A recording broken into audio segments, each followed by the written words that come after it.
आज आपण चालू करणार आहोत Bohr's theory of hydrogen atom. Last period we have to chapter new chapter atomic structure of atom and nuclear 15 number. बोस Rutherford atomic model completed. Now we have to start Bohr's atomic model. तो देखो ये जो board scientist था इसने hydrogen atom के लिए ये atomic model दिए. पहला 3 पॉस्टुलेट दिया है तो we have to discuss first postulate. देखो न्यूक्लियस के अंदर इलेक्ट्रॉन्स रहता है. इलेक्ट्रॉन्स के ऊपर positive charge. In outermost orbit electrons are revolve in a circular motion. ठीक है. The electron revolve round the nucleus in a circular orbit. The necessary centripetal force is provided by. देखो ये जो electron है circular motion में revolve हो रहा, इसको ये सर्कुलर मोशन है. सर्कुलर मोशन परफॉर्म करने के लिए सेंटीपिटल फोर्स लगता. तो necessary centripetal force is provided by electrostatic force of attraction between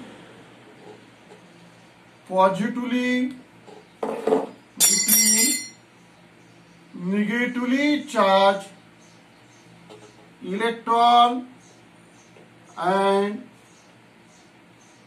positively charged nucleus. Positively charged nucleus. So this is known as a first postulate. हा पहिला postulate झाला की electron हा circular motion फिरतो न्यूक्लियसच्या भोवती. आणि त्याला जो आपल्याला माहिती आहे रोटेशनल डायनेमिक मध्ये आपण शिकलेलो आहोत की सर्क्युलर मोशन परफॉर्म करण्याकरिता सेंटीपिटल फोर्सची गरज असते. नेसेसरी सेंटीपिटल फोर्स हा कोण देतो मग? Force of attraction between positive charge nucleus and negative charge electron. This is known as a first postulate. याला फर्स्ट पॉस्टुलेट म्हणतात. ठीक आहे. आता इक्वेशन पाहू आपण फर्स्ट पॉस्टुलेटचं. लेट यमी म्हणजे मास ऑफ इलेक्ट्रॉन. यमी काय पकडायचं?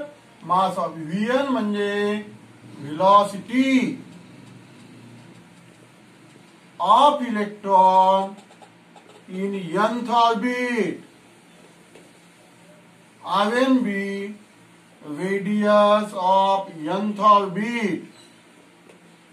समजा हे न्यूक्लियस आहे, हा इलेक्ट्रॉन फिरतोय, Vn त्याचा स्पीड आहे आणि Rn म्हणजे रेडियस. ठीक आहे. देखो centripetal force. Centripetal force is equal to electrostatic force. अब सेंटीपिटल फोर्स का फार्मूला तुमको मालूम होगा रोटेशनल डायनेमिक के अंदर. सेंटीपिटल फोर्स का फार्मूला क्या है? M V square upon R. तो यमी Vn square upon Rn. This is the formula of centripetal force. अब ये जो इलेक्ट्रोस्टैटिक फोर्स है ये निकालने के लिए तुमको कूलम्ब्स लॉ यूज करना पड़ेगा. Coulomb's law. Coulomb's law electrostatic के अंदर है ये. तो ऊपर के मार्जिन में लिख सकते हैं. ये दो चार्जेस है Q1 Q2. इसके अंदर डिस्टेंस आ है. तो force of electrostatic force between two charges is directly proportional to Q1 Q2 upon R square. F is equal to 1/4 pi epsilon 0 Q1 Q2 upon R square. देखो electrostatic के लिए ये जो इलेक्ट्रिक फील्ड है, electric field के लिए this charge produce electric field. Electric field के लिए ये कांस्टेंट यूज होता है 1/4 पाई एप्सिलॉन 0. एप्सिलॉन 0 को बोलते हैं परमिटिविटी ऑफ वैक्यूम. और Q1 Q2 ये दो चार्जेस है, इसके अंदर का डिस्टेंस आर स्क्वायर. इसका एप्लीकेशन यहाँ पे करना है 1/4 पाई एप्सिलॉन 0 Q1 म्हणजे चार्ज ऑन प्रोटॉन, प्रोटॉन के ऊपर चार्ज कितना है E इंटू Q2 म्हणजे charge on electron, charge on electron कितना है -E, उसका मैग्नीट्यूड लेना E upon Rn square, this is known as electrostatic force. ये होगा electrostatic force. This electrostatic force का ये कूलम्स लॉ से निकाला है, समझ में आया ना, फोर्स ऑफ अट्रैक्शन, यानी इसके अंदर अट्रैक्शन आएगा पॉजिटिव और निगेटिव, तो इसको कैसे लिखेंगे, MEVn square upon Rn is equal to 1/4πε0 E square upon Rn square, equation 1। तो this is the first postulate, ये होगा पहला postulate, first postulate of Bohr's atomic model. हा जो बोर्डचा एटॉमिक मॉडेल आहे तो हायड्रोजन एटॉम करिता त्याने मांडलेला आहे। हे इक्वेशन लर्न पाहिजे, mv square upon r is equal to 1/4πε0 E square upon Rn square, E square upon Rn square. Now we have to start second postulate, second postulate of Bohr's atomic model। पर nucleus proton in outermost orbit, electron ion in a circular motion। देखो ये electron ऐसे भी घूमता है, rotational motion. देखो rotational motion perform करने के लिए एंगुलर मोमेंटम लगता, और तुमको मालूम है angular momentum is a product of movement of inertia end angular velocity. Rotational dynamic का फॉर्म्युला ये फॉर्म्युला तुमको यूज करना है। म्हणजे यांनी काय सांगितलं बोर्ड्सनी की इलेक्ट्रॉन जो आहे तो कोणत्याही ऑर्बिट मध्ये फिरणार नाही, तो एका विशिष्ट ऑर्बिट मध्येच फिरेल आणि तो फिरताना एनर्जी बाहेर देणार नाही। जसं रुदरफोर्डने आपण पाहिलेलं आहे, रुदरफोर्डने सांगितलेलं आहे की इलेक्ट्रॉन जेव्हा फिरतो तेव्हा तो एनर्जी बाहेर फेकतो, तसं याने काही सांगितलेलं नाही आहे। It cannot radiate energy when it is revolving in circular orbit, आणि electron revolve only those orbit, तो एका विशिष्ट ऑर्बिट मध्येच फिरेल whose angular momentum, angular momentum काय फॉर्म्युला आय ओमेगा, आय म्हणजे moment of inertia of electron, omega म्हणजे angular speed of electron, is equal to NH upon 2π, n म्हणजे principal quantum number, number of orbit 1 2 3 4, याला principal quantum number म्हणतात। याच्याला plank constant म्हणतात, याची किंमत तुम्हाला माहित असेल 6.63 - 34 जूल सेकंड। जर एवढं समजा आता एक पहिल्या नंबरचा ऑर्बिट आहे, यांची किंमत 1 येईल, मग याची किंमत ठेवून द्या आणि 2π ची किंमत, एवढा अँगुलर मोमेंटम असलं पाहिजे त्याचं, आणि ते अँगुलर मोमेंटम ती याच्या अँगुलर मोमेंटमची जी किंमत आहे ती एवढी असली पाहिजे NH अपॉन 2π पहिल्या ऑर्बिट मध्ये, तर तो इलेक्ट्रॉन त्या ऑर्बिट मध्ये फिरेल, तो इलेक्ट्रॉन त्या ऑर्बिट मध्ये फिरेल। इलेक्ट्रॉन हा कोणत्याही ऑर्बिट मध्ये फिरणार नाही, electron revolve only those orbit, ठीक है, electron revolve, the electron revolve only in those orbit for which its angular momentum is equals to, its म्हणजे अँगुलर मोमेंटम ऑफ इलेक्ट्रॉन, इलेक्ट्रॉनचं जे अँगुलर मोमेंटम आहे ते किती असलं पाहिजे, integral multiple of H upon 2π, integral multiple of H upon 2π, एवढंच angular momentum असेल तर तो इलेक्ट्रॉन सर्क्युलर ऑर्बिट मध्ये त्या एका विशिष्ट ऑर्बिट मध्ये फिरेल।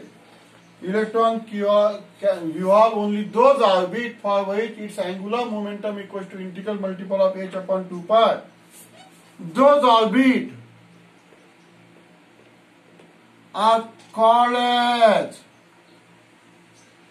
त्याला स्टेबल ऑर्बिट सुद्धा म्हणतात, कारण त्या ऑर्बिट मध्ये और स्टेशनरी ऑर्बिट किंवा बोर ऑर्बिट सुद्धा म्हणतात, बोर ऑर्बिट किंवा स्टेशनरी ऑर्बिट सुद्धा म्हणतात, कारण तो इलेक्ट्रॉन फिरत असताना एनर्जी बाहेर देणार नाही. Cannot radiate energy of the electron remains constant.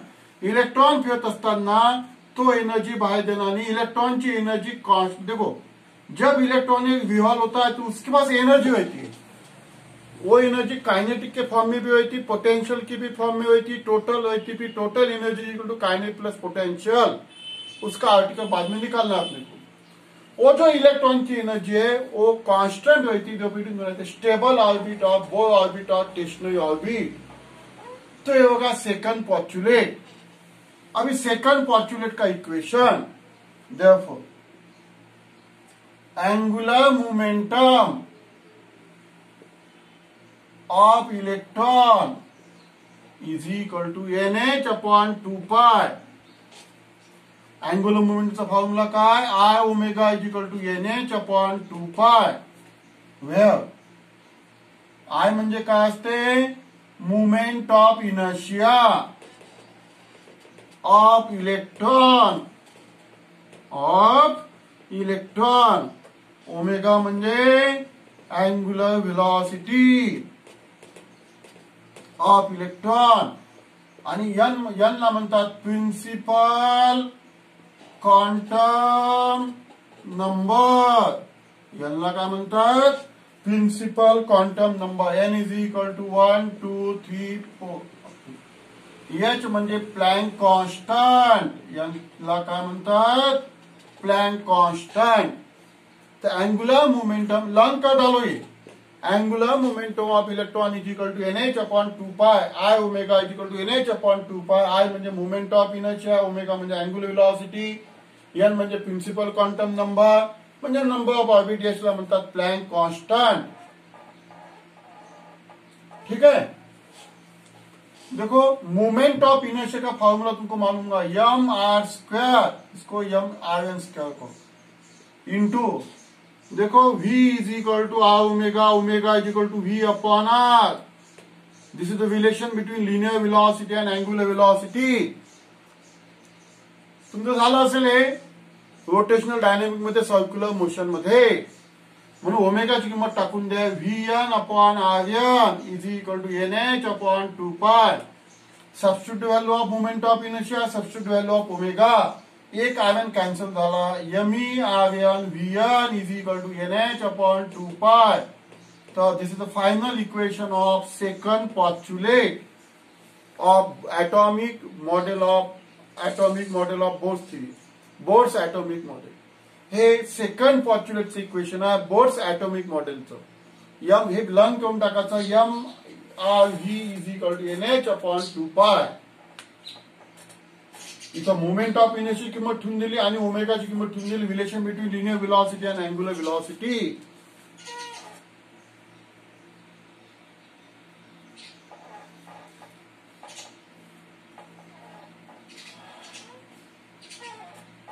आता आपण पाहणार थर्ड पॉस्टुलेट. हे झालं आपलं second postulate. Now third postulate.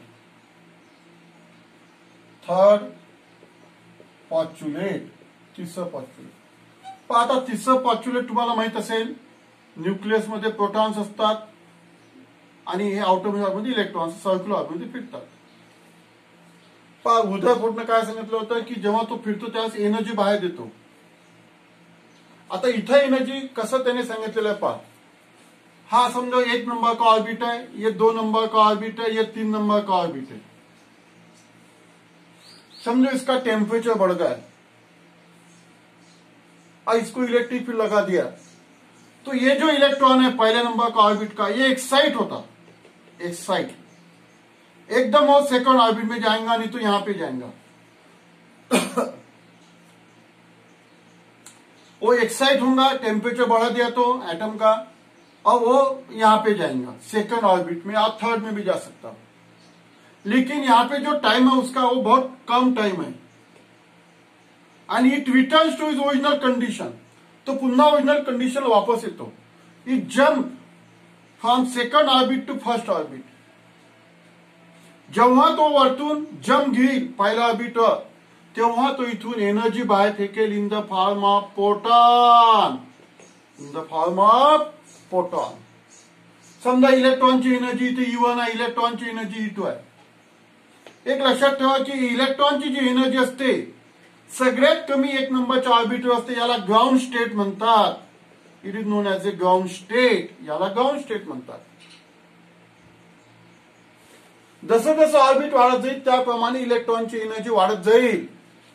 म्हणजे समजा E2 ग्रेटर दॅन E1, समजा इथे E3 ग्रेटर दॅन E2 असं असेल. पण आता तिसरं पॉस्ट्युलेट त्याने काय दिलेलं आता समजा याला अपन इनर ऑर्बिट घेऊ, P नंबर का ऑर्बिट ये लेंगे लोअर और ये N नंबर का ऑर्बिट लेंगे. EP म्हणजे energy of electron in pith orbit, EN म्हणजे energy of electron in nth orbit. इथे इलेक्ट्रॉनची एनर्जी EN आहे, इथे इलेक्ट्रॉनची एनर्जी EP आहे. ही एनर्जी जास्त आहे, ही एनर्जी कमी आहे.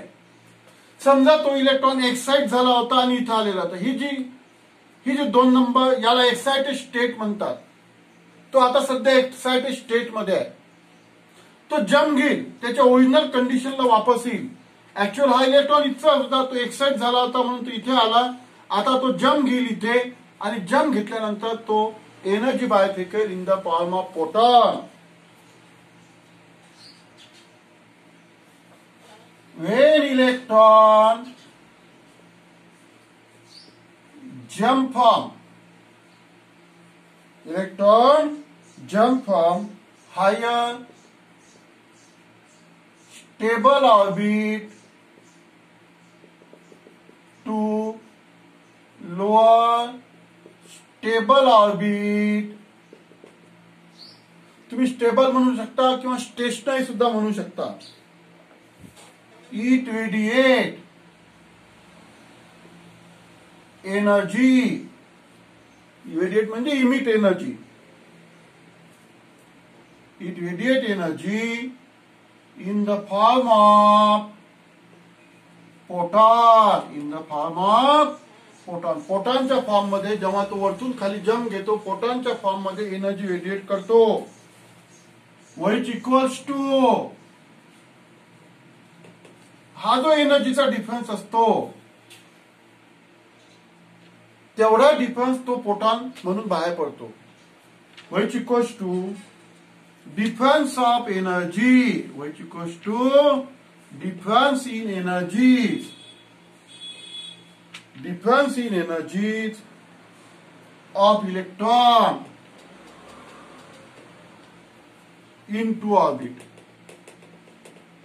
This is known as a third postulate. याला तिसरं पॉस्ट्युलेट म्हणतात. जेव्हा तो इलेक्ट्रॉन जम्प घेईन हाय ऑर्बिटून लो ऑर्बिटवर तेव्हा तो एनर्जी फोटॉनच्या फॉर्म मध्ये बाहेर फेकेल आणि ती जी एनर्जी असेल या दोघांचा डिफरन्स असेल.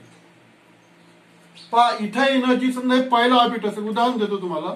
पहिल्या ऑर्बिट मध्ये इलेक्ट्रॉनची एनर्जी -13.6 इलेक्ट्रॉन असते. तुम्हाला सर आता ही एनर्जी आणली कुठून तुम्हाला नंतर कळेल. नंतरच्या आर्टिकल मध्ये आपण कॅल्क्युलेट करणार आहोत. एनर्जी इलेक्ट्रॉनची इलेक्ट्रॉन होल्ड मध्ये मेजर करतात. और सेकंड नंबर का ऑर्बिटर समझो, यहाँ पे एनर्जी होती है इलेक्ट्रॉन की -3.4 इलेक्ट्रॉन वोल्ट. तो ये लेस निगेटिव है, ये मोर निगेटिव है, तो ये ज्यादा है ये कम है. इसका जो डिफरेंस आएगा वो डिफरेंस प्रोटॉन के फॉर्म में बाहर निकलेगा. That is known as a third postulate. When electron jump from higher stable orbit to lower stable orbit, it radiate energy in the form of photon, and which equals to difference in energies of electron in two orbit. हे झालं third postulate. आता त्याचं mathematical equation let ENB. EN म्हणजे काय? Energy of electron in nth orbit. EP म्हणजे energy of electron in pth orbit. कोणतं orbit आपण consider orbit हाय orbit N नंबरचा आहे, लो ऑर्बिट P नंबरचा आहे. Therefore En minus EP is equal to hnu. याला म्हणतात थर्ड postulate. याला म्हणतात third postulate. En minus EP is equal to hnu. Electron jump from high orbit to low orbit, it emit energy in the form of proton. Proton के पास energy कितनी होती है, H nu. H यानी Planck constant, nu यानी frequency of radiation. N म्हणजे energy of electron in nth orbit, EP म्हणजे energy of electron in 5th orbit. तर यामधला जो डिफरन्स असेल तो डिफरन्स प्रोटॉनच्या फॉर्म मध्ये बाहेर पडेल। So this is completed, we have to completed Bohr's atomic model. आपण बोर्स ऍटॉमिक मॉडेलचे 3 पॉस्ट्युलेट कंप्लीट केलेले आहेत। हे 3 पॉस्ट्युलेट लर्न करायचे आहे तुम्हाला आणि तिन्ही याचे इक्वेशन लर्न करायचे आहे।